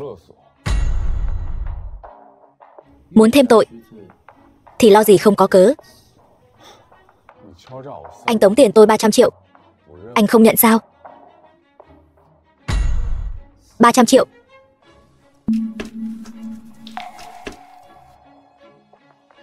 An Lâm gánh tội thay tôi rồi. Vậy đi, chúng ta mỗi người nhường một bước. Nếu An tiên sinh bằng lòng hợp tác với tôi và không đưa ra bất kỳ điều kiện hà khắc nào nữa, thì 300 triệu này tôi có thể không truy cứu. Lục tiên sinh có bằng chứng gì chứng minh là tôi tống tiền anh? Có phải là anh hay không không quan trọng. Anh sẽ thấy nguy không cứu người tống tiền tôi sao? Xem ra Lục tiên sinh vì lần hợp tác này thật là phí hết tâm cơ. Phí hết tâm cơ. Không, là đầy thành ý. 300 triệu là cái giá trên trời, cũng là án tử. Cho phép tôi suy nghĩ một chút. Tôi cũng chỉ cho anh 3 ngày thôi. Nếu không thì gặp nhau ở tòa. 300 triệu là anh ta nợ các cháu tiền cấp dưỡng bao năm qua. Sao có thể là tống tiền chứ? Hắn không biết nếu hắn kiện chú ra tòa thì sao? Có bị tuyên án tử không? Không đâu. Đừng lo lắng. Hay là cháu nhận người thân luôn cho xong. Cháu tự chui đầu vào giọ. Chẳng phải cháu muốn thử thách anh ta sao? Sự an toàn của chú quan trọng hơn. Như vậy có phải chứng minh mẹ cháu vẫn rất quan trọng trong lòng anh ta không? Thế giới của người lớn các người phức tạp quá. Cháu không quản được nhiều như vậy. Chắc là cháu đã bị bại lộ thân phận hacker ở trong mắt Lục Vân Thâm rồi. Lần này anh ta chỉ đang thăm dò thôi. Vậy cháu lại hack hắn ta thêm lần nữa. Cô với cái người họ An kia trước đây quen nhau sao? Coi như là vậy đi. Anh ta có ý với cô. Vì cô mà còn muốn bàn điều kiện với tôi nữa. Chỉ là bạn bè bình thường thôi. Các người đã nói chuyện gì? Tôi dùng tội tống tiền để anh ta xuống. Tống tiền? Anh ta tống tiền anh? Đúng vậy. Trước đó có một hacker tống tiền tôi 300 triệu. Tôi đã tra được IP của hacker đó.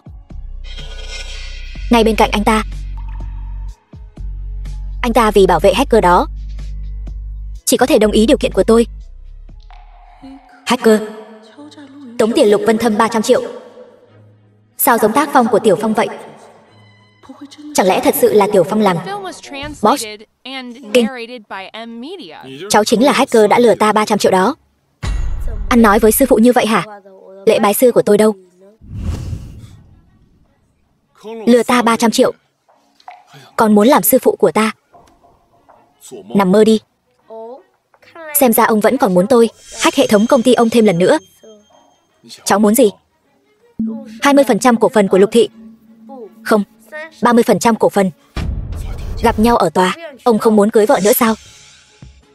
Xem vị hôn thê cũ của ông làm chuyện tốt gì kìa.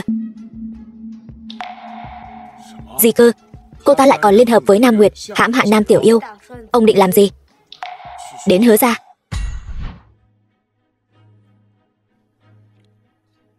Vân Thâm, sao cậu lại đến đây? Đến thăm Mộng Giao sao?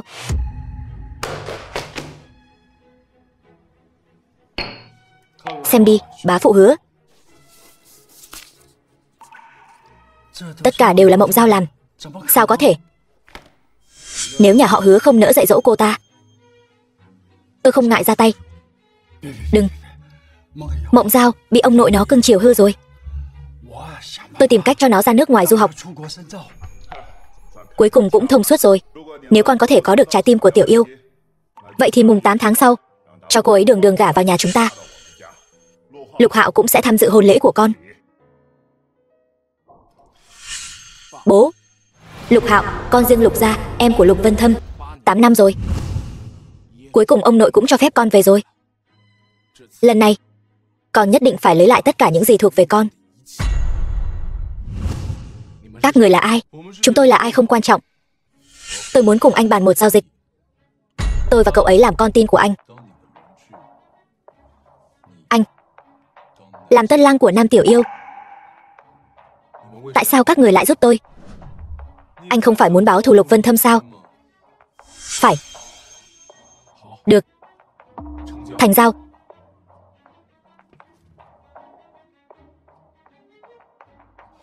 Tiểu Yêu, tôi và Tiểu Phong bị bắt cóc rồi. Mau đến cứu chúng tôi. Tiểu Phong.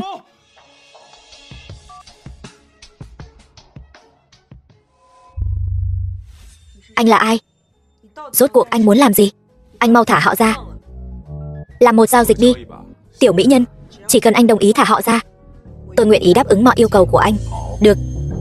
Cô là người phụ nữ Lục Vân Thâm yêu nhất, làm cô dâu của tôi. Cái gì? Sao cô dâu lại ra trước thế này? Đúng vậy. Còn chú rể đâu? Mời mọi người xem video này.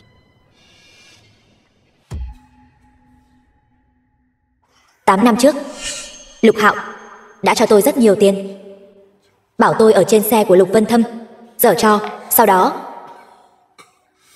hắn ta lại muốn lấy mạng tôi diệt khẩu. May mà tôi mạng lớn, có người đã cứu tôi. Lục Hạo, anh bị tình nghi sát hại trưởng tử Lục gia, Lục Vân Thâm. Chứng cứ xác thực, xin hãy phối hợp với chúng tôi tiếp nhận điều tra của cảnh sát Nam Tiểu Yêu. Cô nguyện ý phối hợp với tôi, hóa ra là vì có được những chứng cứ này. Lục Hạo, anh trốn không thoát đâu, mau chóng đầu hàng đi, thả tôi rời đi. Nếu không tôi sẽ lấy mạng cô ta. Lục Hạo, những tư liệu đó là do tôi dẫn cảnh sát đi tìm, không liên quan đến Tiểu Yêu. Anh thả cô ấy ra. Hóa ra là các người phối hợp lại để hại tôi. Lục Hạo, anh bình tĩnh lại đi, thả cô ấy ra. Đừng làm hại Tiểu Yêu. Nếu như cần con tin, tôi có thể. Hóa ra cô gái anh thích nhiều năm chính là cô ấy. Đúng, tôi không thể thả cô ấy ra. Tôi cần sống sót. Lục Hạo, rốt cuộc tại sao lại phải làm như vậy? Dựa vào cái gì mà ai ai cũng có thể mắng tôi là đồ con hoang? Còn cả cô nữa, Nam Tiểu Yêu, cô cũng lừa tôi. Rõ ràng tôi cũng là huyết mạch của Lục gia. Tại sao tôi không có được tất cả những gì thuộc về tôi? Lục Hạo, mẹ của cậu là con gái của ân sư tôi. Bà ấy bị kẻ xấu cưỡng gian sinh ra cậu, dẫn đến tinh thần thất thường. Sau này khi bệnh tái phát, bà ấy đã sát hại mẹ của Vân Thâm. Vân Thâm tận mắt nhìn thấy mẹ của cậu ấy mất ngay trước mặt, cho nên cậu ấy mới hận cậu như vậy. Không thể nào, tuyệt đối không thể nào. Không thể nào. Các người đều gạt tôi. Tiểu Yêu,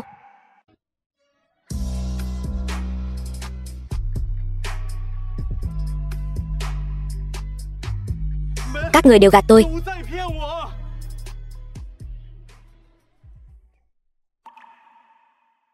Em không sao chứ? Em không sao. Vậy thì hôn lễ tiếp tục. Chúng tôi giúp anh giải quyết một rắc rối lớn như vậy. Chỉ vậy mà đã muốn cưới cô ấy đi rồi sao? Không hỏi ý kiến người nhà chúng tôi sao? Vậy ý của anh là gì? Theo đuổi lại tiểu yêu của chúng tôi.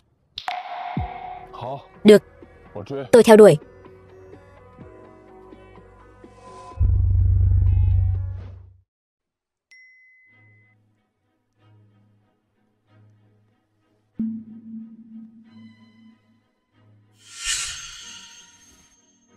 Muốn ra ngoài?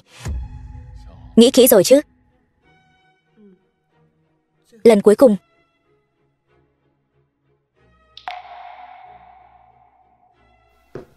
Tiểu yêu.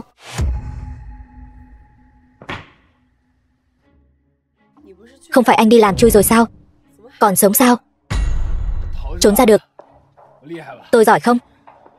Tiểu yêu, tôi có một câu muốn nói với cô. Người đàn ông này không thể ở đây. Vị hôn phu của tôi, tại sao không thể ở đây? Cô. Hai người sớm đã sau lưng tôi, lén lút cấu kết với nhau. Đồ đê tiện này. 6 năm trước, khi anh và Nam Nguyệt ở cùng nhau, anh nên hiểu rõ bản thân sẽ có kết cục gì rồi chứ. Cô sớm đã biết rồi. Ngày đính hôn, tôi tận mắt nhìn thấy. Bằng chứng hình ảnh, bao gồm cả ngày chụp, tôi đều có cả. Tống Dương, giữ lại cho mình chút thể diện cuối cùng đi. Từ nay về sau, chúng ta đường ai nấy đi, ai về nhà nấy. Anh đừng đến làm phiền tôi nữa. Lục Vân Thâm, bây giờ anh đào góc tường của tôi, anh đắc ý lắm đúng không? Tôi sớm nên đề phòng anh mới phải. Lúc còn học đại học, tôi đã nên đề phòng anh rồi.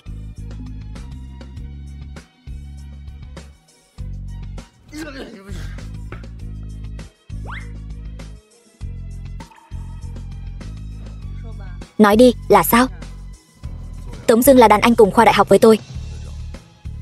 Lúc đó anh ta biết tôi thích cô, gửi ngay ảnh cặp đôi của hai người cho tôi, để tôi hết hy vọng. Cho nên đêm đó 6 năm trước, không phải là trùng hợp. Đâu ra nhiều trùng hợp như vậy chứ. Hôm đó, tôi biết cô đính hôn. Tôi cố ý đặt buổi ký kết hợp đồng ở khách sạn nơi cô tổ chức lễ đính hôn. Sao anh tâm cơ vậy? Tôi không muốn phá hoại lễ đính hôn của cô. Tôi chỉ muốn nhìn cô hạnh phúc. Nhưng cũng nhờ tôi đến đó, vì cô không hề hạnh phúc.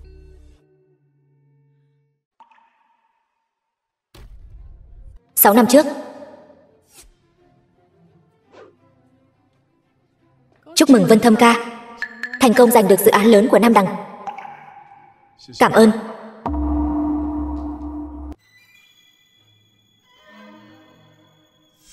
Vân Thâm ca, anh nói xem, chúng ta sắp đính hôn rồi, anh còn khách sáo với em như vậy làm gì? Là ông nội chọn, không có nghĩa là tôi thích.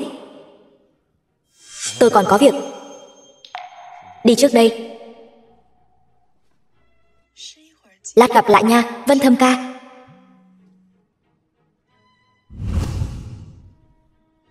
Anh ta uống vào sẽ không xảy ra sai sót gì chứ, yên tâm đi. Lần này là thuốc đặc trị tăng cường đó, một lần là dính ngay. Lát nữa còn sẽ đến phòng của Vân Thâm ca, đảm bảo một lần là trúng ngay. Gạo sống nấu thành cơm. Nhà họ Lục 3 đời đơn truyền. Ông cụ Lục kia là muốn có cháu trai nhất đó. Nếu con thật sự mang thai con của nhà họ Lục, vậy thì coi như chúng ta ôm được cái đùi này rồi. Nỗi lo cấp bách của Hứa gia chúng ta đã được giải quyết dễ dàng rồi.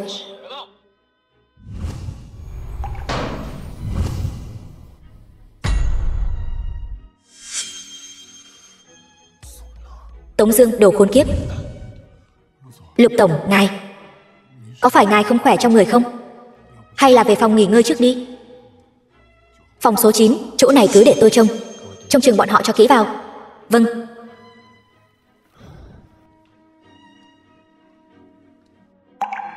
Thuốc em đã bỏ xong rồi.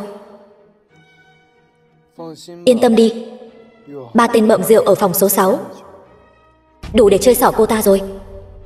Nam tiểu yêu, 3 tên bợm rượu vào ngày đính hôn, đã làm nhơ nhúc cô cũng không còn là đại tiểu thư Băng Thanh Ngọc Khiết nữa rồi. Bỏ thuốc, còn để lũ bợm rượu làm nhơ nhúc cô gái trong trắng. Thảo nào Lục tổng bảo tôi trông chừng bọn họ. Hai người này thật ghê tởm. Lục tổng của chúng ta vẫn luôn lương thiện như vậy. Lát nữa tăng 2 ở đâu vậy? Ở đâu cơ?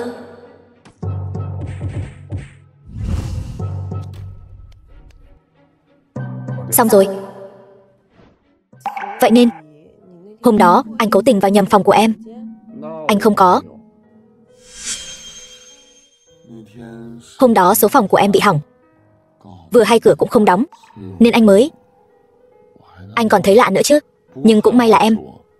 Hôm đó em ăn mặc cũng quá là. Phải, cũng may là anh. Em nói gì cơ? Không có gì. Nam tiểu yêu, em cũng có lúc biết xấu hổ cơ đấy.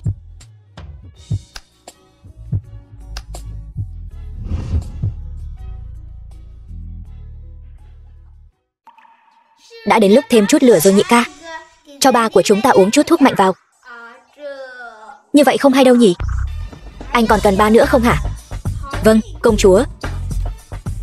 Nam tiểu thư, có vài lời tôi vẫn luôn muốn nói với cô. Chuyện gì? 6 năm trước, Lục lão gia vốn định sắp xếp cho Lục tổng ra nước ngoài khai phá thị trường hải ngoại, nhưng anh ấy lại vì thích một cô gái mà luôn ở lại đây. Lụy tình. Một ngày nọ của 6 năm trước, anh ấy gọi điện cho tôi. Anh ấy nói muốn kết hôn rồi. Sau đó thì sao? Sau đó tôi hỏi anh ấy là ai vậy? Anh ấy liền nói với tôi là một người mà anh ấy đặc biệt thích. Anh ấy bảo tôi nghe theo sự sắp xếp của anh ấy mà chuẩn bị là được. Kết quả ngày hôm sau, cô liền bỏ trốn. Anh ấy đã tìm cô suốt nhiều năm trời.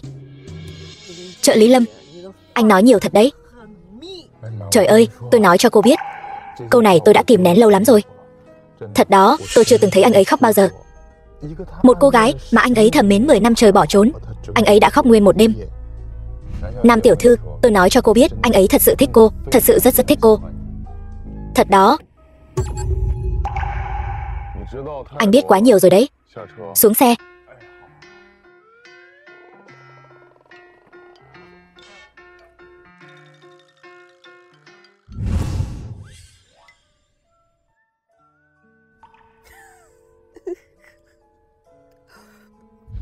Nam tiểu yêu, em cười gì đấy?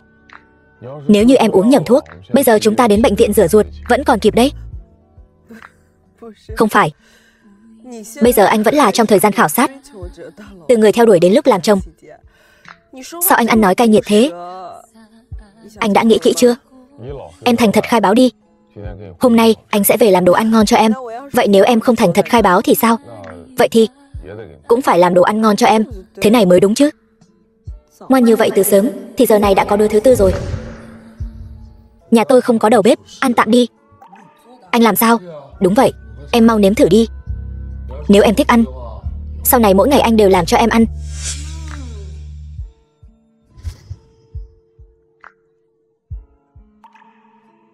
Sữa đậu nành cũng là tự anh xay sao? Lục phu nhân, yên tâm đi, sau này nhất định anh sẽ nuôi em thật tốt. Tuyệt vời.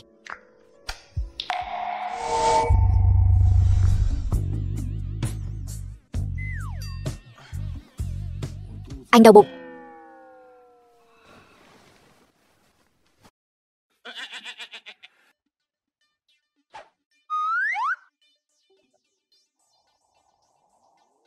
Sao thuốc của anh cứ đến lúc quan trọng mới có tác dụng thế? Vừa nãy bầu không khí còn tốt như vậy. Không phải em bảo anh sao? Ôi trời, thật là hết nói nổi, giống hệt ba, cái gì cũng làm không xong. Khóc, chỉ biết khóc, không biết giống ai nữa.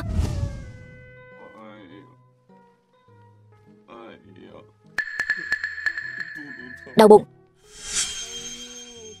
Đau bụng sao? Để em xoa cho anh. Sau này em cũng sẽ chăm sóc anh như vậy chứ? Đương nhiên rồi.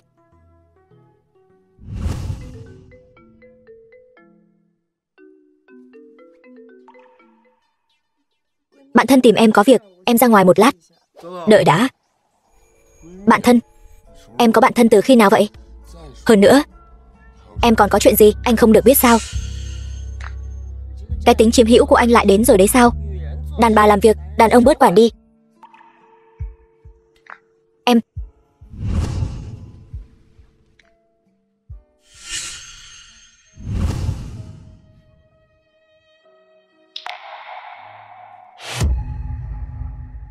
Mẹ, có phải bây giờ mẹ vui đến quên cả lối về rồi không?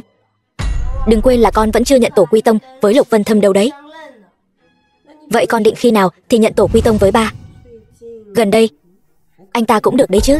Bây giờ con lại không thiếu tiền, cũng không thiếu tình thương của cha, việc gì phải tìm cha nhận làm gì? Đợi đến khi nào hắn mang ra 30% cổ phần của Lục thị, làm sính lễ rồi tính tiếp. Con có Nam Tô và nhiều công ty khác, cũng không thiếu tiền. Chuyện này không liên quan đến việc có tiền hay không. Đây là thành ý của nhà trai. Được thôi bảo bối.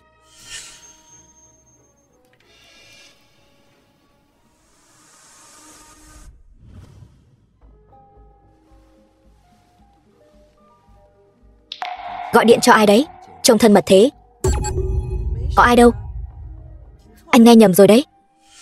Em không được có người đàn ông khác, có biết không hả?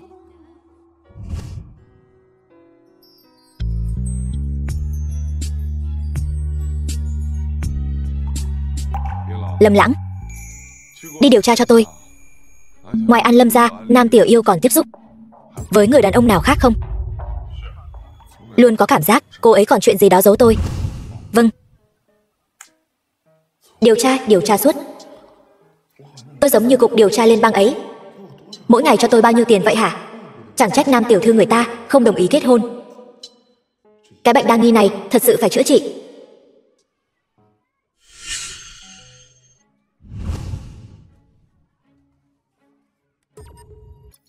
Gặp nhau, tôi sẽ cho anh một bất ngờ. Tiểu Vũ, Tiểu Tuyết, sao các con lại ở đây? Ba, cậu uy hiếp chúng. Nếu như phải, Lục tiên sinh, ông sẽ làm gì? Tống cậu đến trại giáo dưỡng lớn nhất. Lục tổng quả nhiên bá đạo. Giới thiệu cho ông một chút, đây là em gái tôi, Nam Tiểu Tuyết. Nam Tiểu Tuyết là em gái của cậu? Vậy nói như vậy, cậu cũng là con trai của ta. Đừng nhận bừa người thân, tôi cũng không định nhận ông. Tôi không thiếu con trai, tôi chỉ là không muốn để huyết mạch của Lục thị lưu lạc bên ngoài.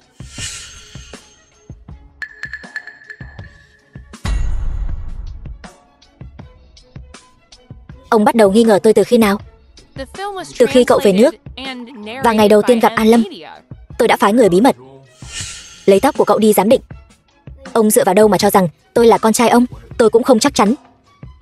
Nhưng mấy người các cậu, người này đến người khác xuất hiện, khiến tôi thực sự không yên tâm. Tôi đã làm hết các giám định, có chuẩn bị vẫn hơn. Đại ca, anh nhận ba đi.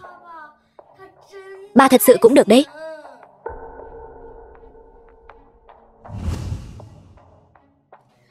Đại ca không nhận ba, ba có cần anh ấy không? Ta sẽ không bỏ rơi các con. Các con không nhận ta, nhất định là vì ta làm chưa đủ tốt. Đại ca, anh mở mắt ra nhìn đi. Cảm động quá đi. Lúc đầu sao ông không đến tìm mẹ con tôi? Mấy năm trước, ta không biết sự tồn tại của các con. Ta cũng không biết mẹ các con mang thai các con.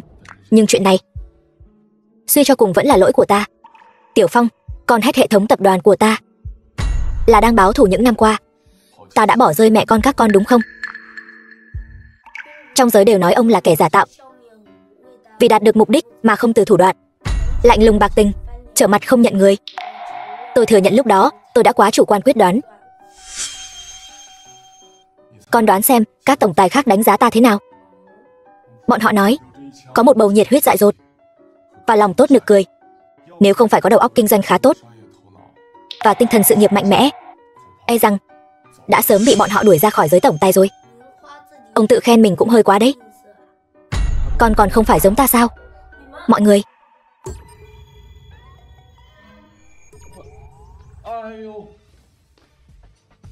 bụng anh đau quá. Đừng giả vờ nữa. Chăm sóc anh bao nhiêu ngày như vậy, anh khỏi lâu rồi. Em cũng chưa giải thích rõ ràng cho anh mà. Sao lại còn một người? mà em lại không nói cho anh.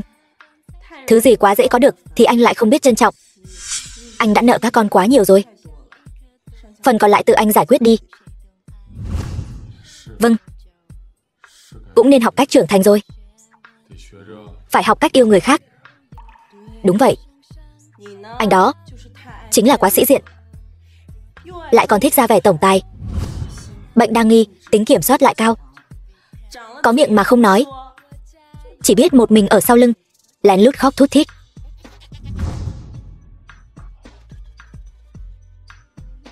Khóc? Ai khóc chứ? Lâm Lãng. Con biết Tiểu Vũ giống ai rồi? Cậu bé mít ướt. Con cũng biết con giống ai rồi. May mà con giống mẹ. Phải. Hai người mãi mãi đều là công chúa nhỏ. Chúng ta ba người mãi mãi đều là người hầu của hai vị công chúa nhỏ. Em biết hôm nay là ngày gì không? Ngày này 6 năm trước, chúng ta bị hạ thuốc, nhầm anh thành trai bao. Sau đó thì thuốc đêm đó còn chưa đủ để khiến anh động tình. Bầu không khí đến đây là ổn rồi, đừng có làm lố.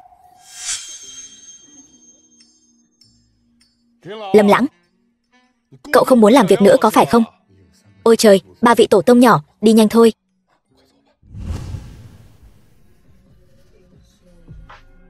Ba tháng sau. Tiểu Yêu.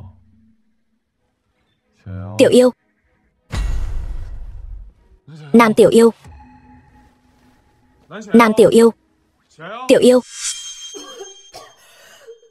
Nam Tiểu Yêu. Em. Sao em lại nôn rồi? Anh đi lấy cho em cốc nước. Lục tổng, hình như Tiểu Tuyết sắp có thêm em rồi.